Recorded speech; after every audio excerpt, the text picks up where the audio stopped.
Hello, everyone. This is Brother Burger. Welcome to your next data demo where we're going to be working on tables. Okay, we got some fun stuff ahead of us. We're going to be using a slightly different data set, or a very different data set than we usually do. We're not going to be using the GSS. We're going to be using the American Trends Panel. So the ATP, this is a series of surveys done by Pew Research. And what a panel is they recruit people to take surveys for like a couple years. We would do this as in the church all the time, where we had like a member panel, a bishop panel, a stake president panel. The nice thing is they know to expect more frequent surveys. So you can send out more surveys, get more information kind of real time-ish, and you can ask about different things that just kind of pop up. So that's what the American Trends Panel is. So they have questions in here that are a little more specific, direct than what you find in the GSS, and each one kind of has a different flavor. So in this wave 126, which was sometime, I think, April to 2023, they have questions on the family in here, which are super cool and interesting to look at. This is what we're going to be doing for our assignment. So they have these really interesting questions about like, are you pessimistic, optimistic about the institution of the family? Different opinions about family arrangements, how important it is to have different things, to have a fulfilling life, like being married or having a job or having a career or having a lot of money. We're going to look at those, especially in the assignment. It's going to be fun. And a lot of other things, right? So, like, what influences your view of a family? What kind of impact do you think having fewer children is going to have on the country? All sorts of fun. And then they have some stuff on pets. So, do you have any pets? Do you own a cat or dog? Do you consider your pet to be a part of your family? Um, Kind of random stuff every now and then. Some questions on more family stuff. What might be influencing people to have fewer children? And then we go into some questions about Martin Luther King Jr. See, it kind of switches, like they have different modules that they put in. So they have a bunch of questions there, and then about race, about protesting, Black Lives Matter, police violence and videos. There's a final project that uses these questions. It's very cool. It's very interesting. And then you got your basic demographics. So whenever you have like that F underscore, that means these are your demographic characteristics. One of the nice things is that they have them really cleaned up for us. There's very little cleaning that we're going to have to do.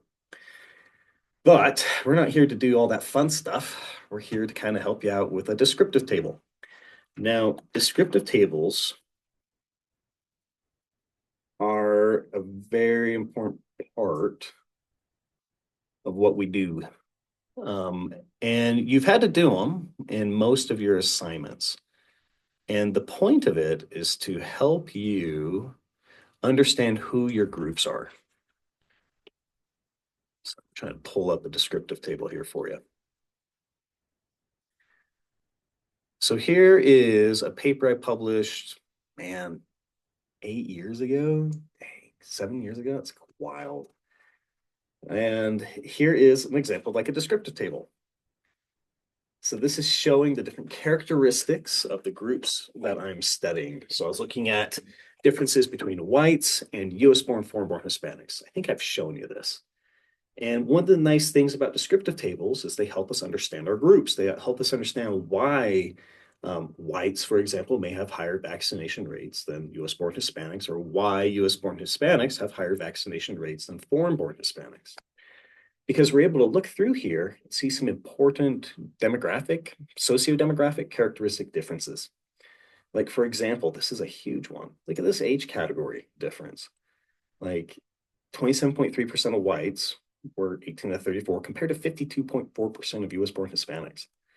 And you look at the older category, 19.3 of whites were 65 plus compared to only 7% of US-born Hispanics. That right there is probably enough to explain the difference in vaccination uptake between the two, because younger populations less likely to get vaccinated. So descriptive tables, they're an important part. They help us understand our groups, our group characteristics, and they come to our aid in our writing. So as we do our different statistical tests, chi-square, t-test, and ANOVA, we're able to come back to this and have it help us understand our groups in context. Wow, I just like gave a really good pitch for descriptive tables. Like you should go vote for descriptive tables, obviously. Okay, so let's make a quick descriptive table. We're going to help you out a little. Because in this project that we're going to be working on, you're going to be looking at age.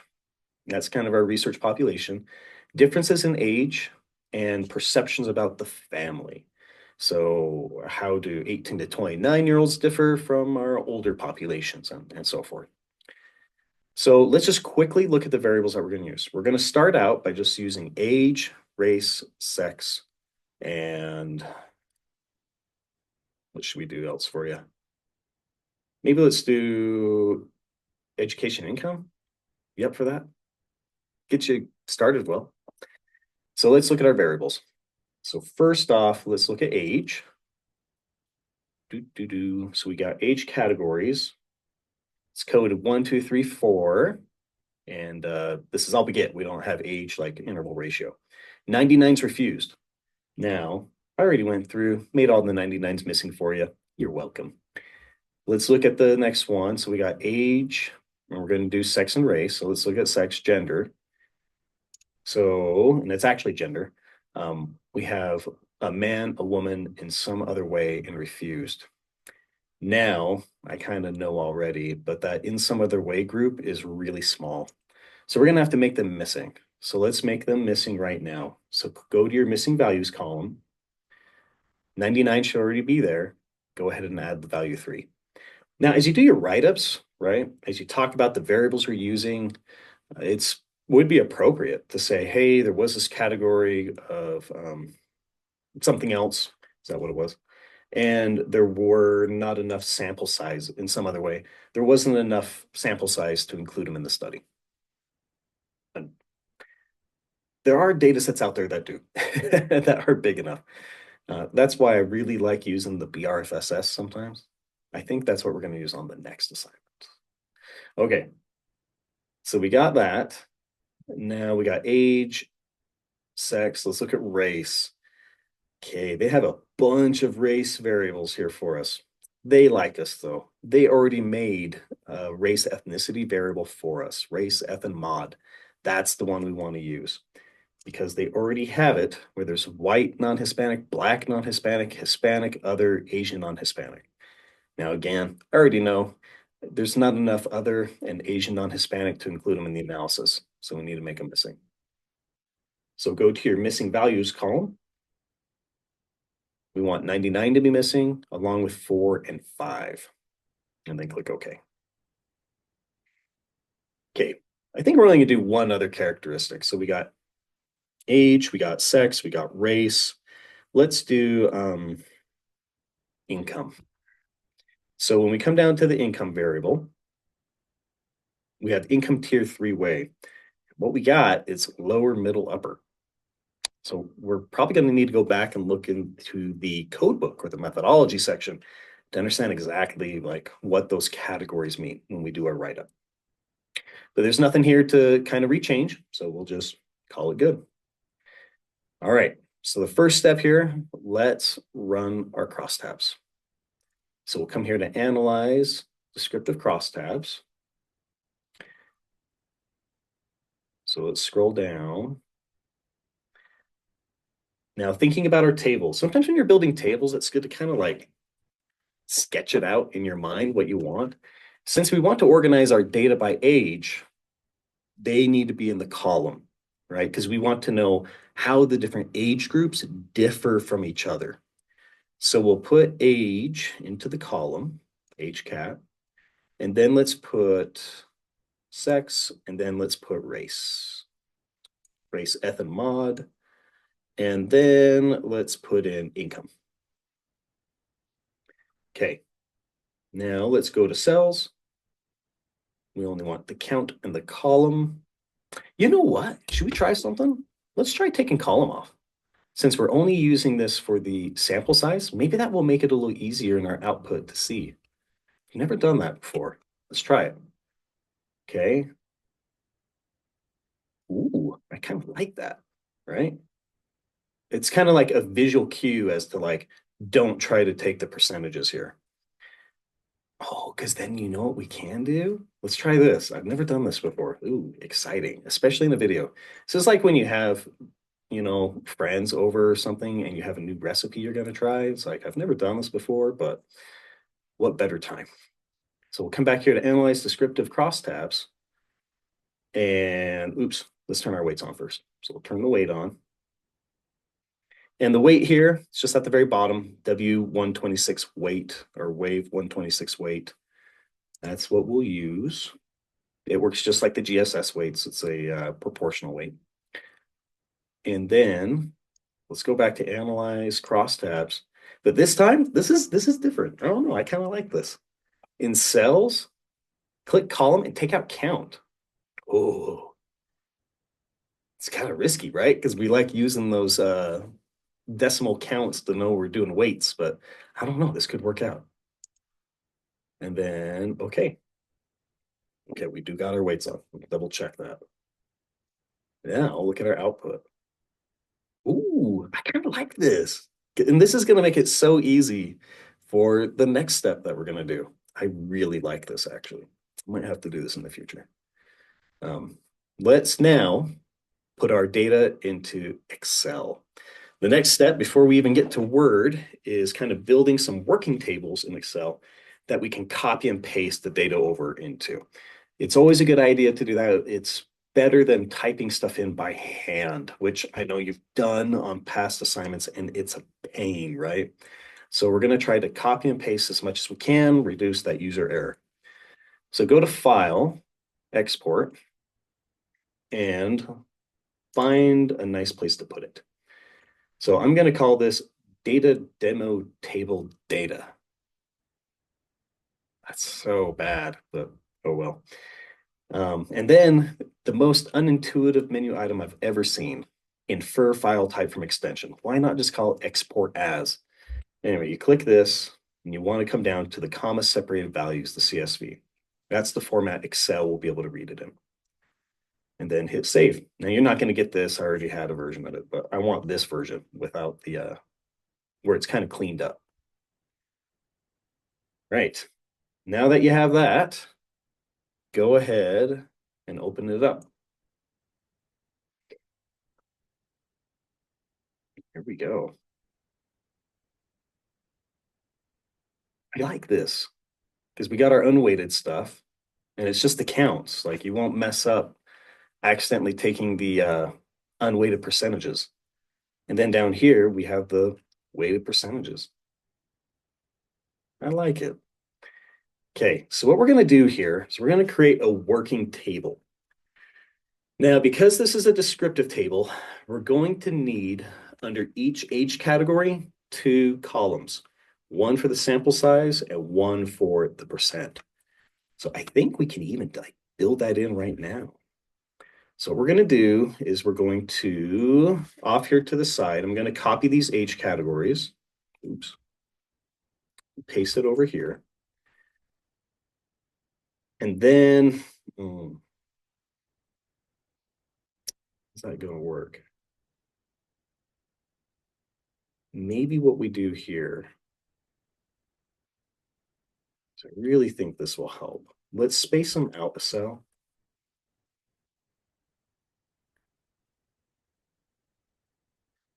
So it looks like this. So you have your 18 to 29, right? 30 to 49, 50 to 64, 65 plus. And you can merge them, I guess. So if you highlight the two cells and come up here to merge and center, they'll combine those cells.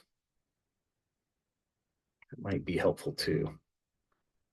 Now let's put in some labels for these columns. We need one for the N and we need one for the percentage. And then let's copy and paste that under each one. And just because we can, I'm going to center justify it, but whatever, you don't have to. Okay, so we got our groups. We have the N's and the percentages. Now let's add those data points in. Okay, so first off, we're going to start with gender. Okay, so let's say gender, and then under that, let's put male and female. Oh, no, it's not sex, it's gender. A man, a woman. It's how they identify. Okay, now let's put in the sample sizes. So for the 18 to 29 group, I'm just going to copy and paste that over, do the same for these.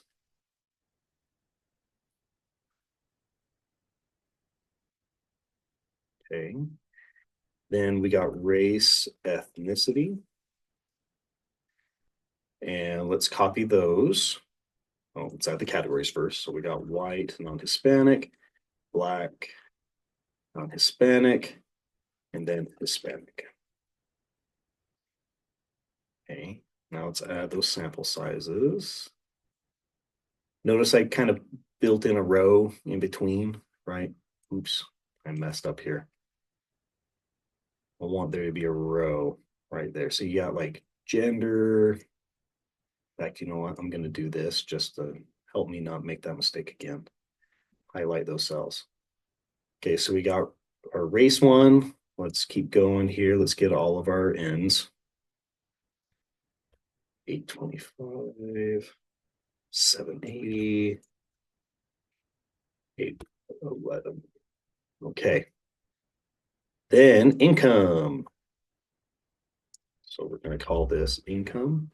And again, just for me, and highlight that. And we got lower, middle, upper. I'm going to copy and paste that over even. And then we got our ends. Paste, paste, copy and paste. Control C, Control V. All right. There we go. That's looking good. I'm liking this. Now we need to add the percentages. Because I'm lazy and I don't want to like keep scrolling up and down, I'm actually going to copy this table and come down here to where the percentages are and just add them here. Yeah, starting right here. And the nice thing is these are weighted percentages. So sweet. It's like so easy for us here. Okay, so we'll copy these percentages over. Not much difference in the age groups by age, which is kind of what we would hope and expect, right? Let's look at race now. It is interesting, isn't it, seeing these differences here? Older populations tend to be way more white. Okay, and then income. Let's add those.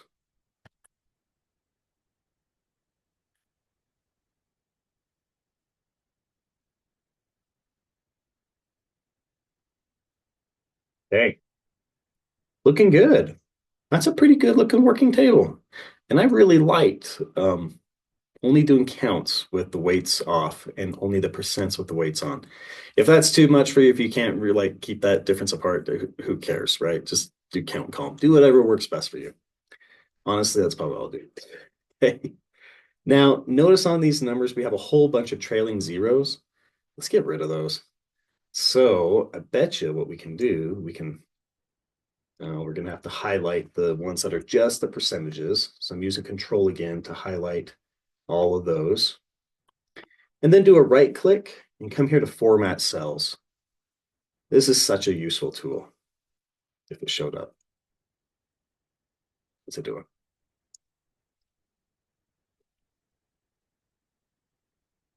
Whatever. Okay, so we'll do them one at a time. I'm going to try that again. That was weird, right?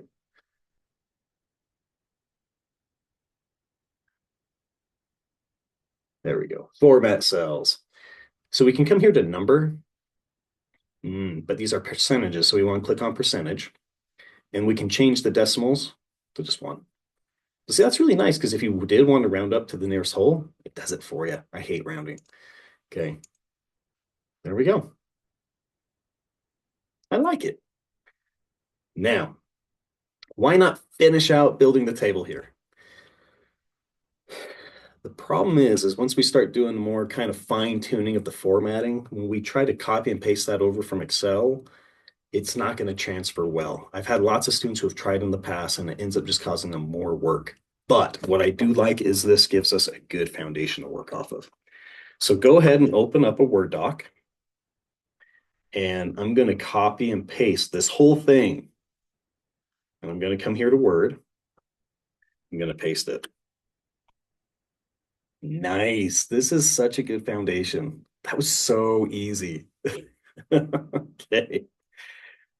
We're going to remove these highlights. It's weird. Oh, come on. Oh, it's not there. You come, okay. So you click on the table. That's what this little button here does.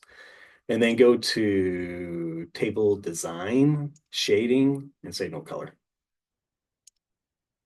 There we go. All right. So we got some stuff here. And we just need to clean it up just a little.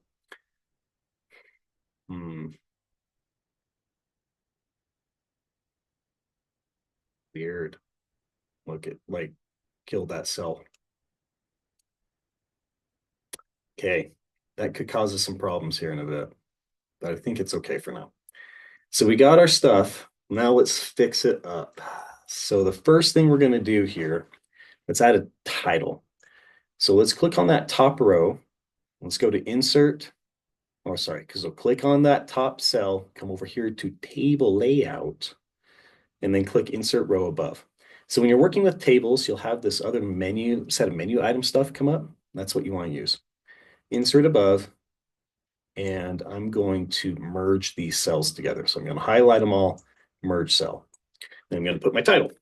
Title, and let's call it table 1. I'm going to call it socio-demographic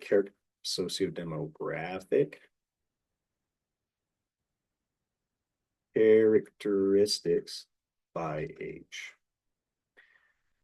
And I'm going to put ATP wave 126. Yeah, that's okay. All right. Now, I don't like it center justified. I'm going to put it over there. There's so many like preference things here too. Like I'm trying to teach you how to build like a foundational table, but there's so much leeway for you in making these. All right. So now let's see what we can do to fix this up. The nice thing is it's already looking so good.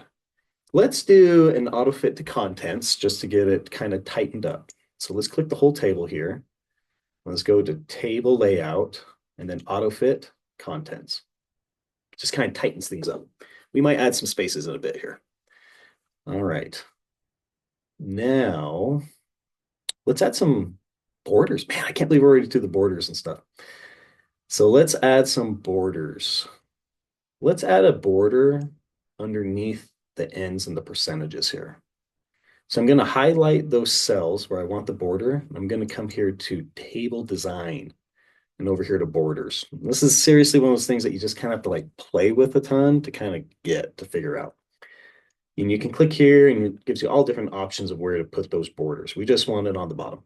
So we'll click bottom border. Okay. Now notice that black line. The dotted lines that you see, those are grid lines.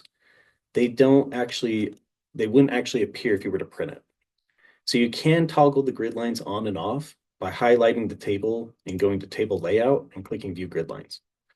And then that shows you what the table would look like printed. But man, as we're working with it, is it nice to have those grid lines. Okay, so we got our ends and percentages here. Let's make our categories bold. So I'm going to make gender, race, ethnicity. I think we should make that a capital E too. And then income, bolded. I like adding a little space kind of indented from the categories. So I am going to like manually hit space 4 times, kind of put it in just a little. I mean, there's other ways you could do it. You could highlight it and go to paragraph and then tell it to indent it so many, but this has always just worked for me. Or make sure you go the same, right? You want it all lined up. Nice. What else should we bold? Let's make the title just a little bit bigger and bold it. And I don't know, I almost want to bold these. Let's see what this looks like. Let's see what it looks like with the grid lines off now. Yeah, I think I kind of like that. I think I want a little more space, right, between the title and there. Let me turn grid lines back on. So what we could do is an enter, but then that's a whole like space, you know? What we could do is you click on the cell, and then up here in cell height, you can manually adjust it, make it just a little bit bigger, and then highlight that cell, and in alignment, choose align center left. Yeah, I like that better. Just a little bit of space is helping. Okay. Speaking of space, let's add just a little bit of space. So let's click on the whole table here. And let's go now to home. This is a nifty trick. So you come here to home and then you go to paragraph, and then you can adjust the spacing before and after. This is really nice. So on the after, 6 is a little much. Change it to like 3, and then click OK. And then just adds just a little bit of space to make it a little easier for us to interpret and to look at. Okay. I'm thinking we're looking pretty good. What if we played around dropping these a size? So we'll drop them down to a 10.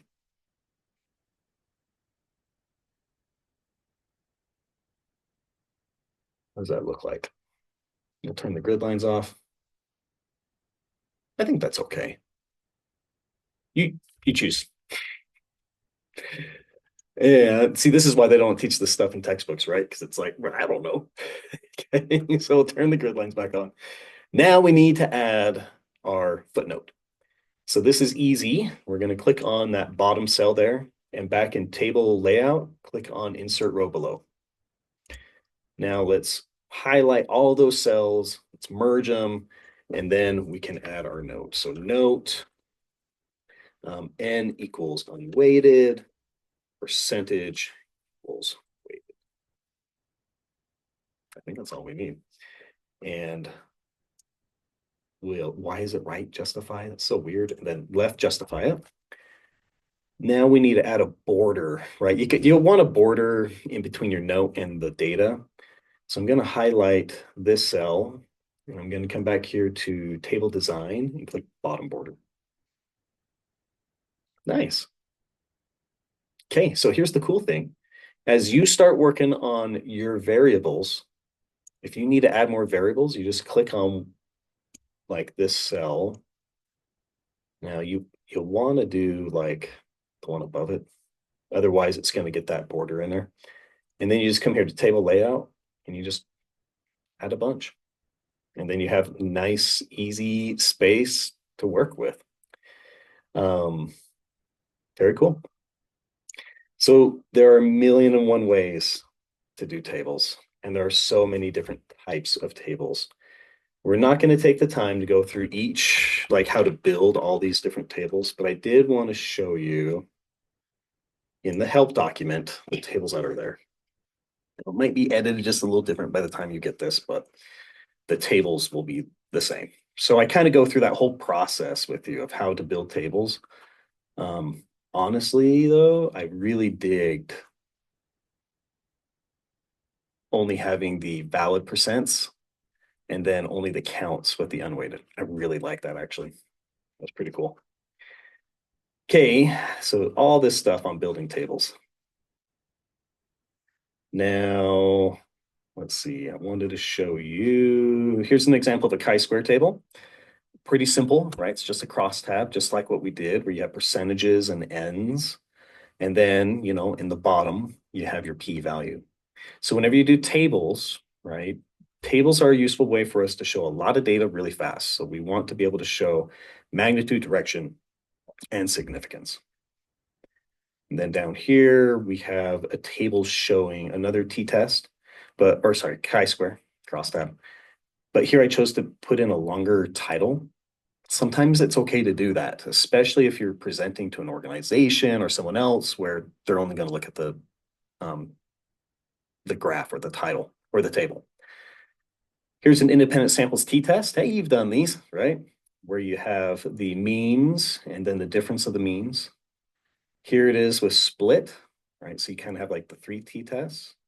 Here's an ANOVA table where you have the means and the 95% confidence intervals, and then the ANOVA value. And then here's one split. You did this, and I'm so proud of you for doing it. This is a pretty complicated table, and it speaks highly of you that you can do this stuff. Then we got these tables. You have no idea what these are, but don't worry. That's like in a couple weeks after the exam. We're going to start talking about linear and logistic regression, and it's going to be fun. I really feel like you're getting a good base, and our discussions on these, it's not going to be anything too hard. I think you're going to actually get it quite easily. Okay, well, hopefully that helped. Hopefully that helped you make a table. And hopefully you see too, there's just so much kind of like personal artistic touch. Just make sure your tables make sense and they look good and they aren't cluttered. Don't ever leave grid lines in your table. Oh man, there's nothing worse. If you do have to use them sparingly. Like I did choose to keep grid lines in that split ANOVA table just because there was a lot going on, right? So those grid lines wouldn't appear. It's just a line. Oh, and speaking of tables, you can copy and paste all of these tables that are in the help document and use them as templates. Totally cool with that. So they're all in already as tables. So you just, copy it and like if you were building one, paste it. And then you can modify it how you see fit. All right. That's tables. We're going to do another video on graphs, but separately. All right. See y'all.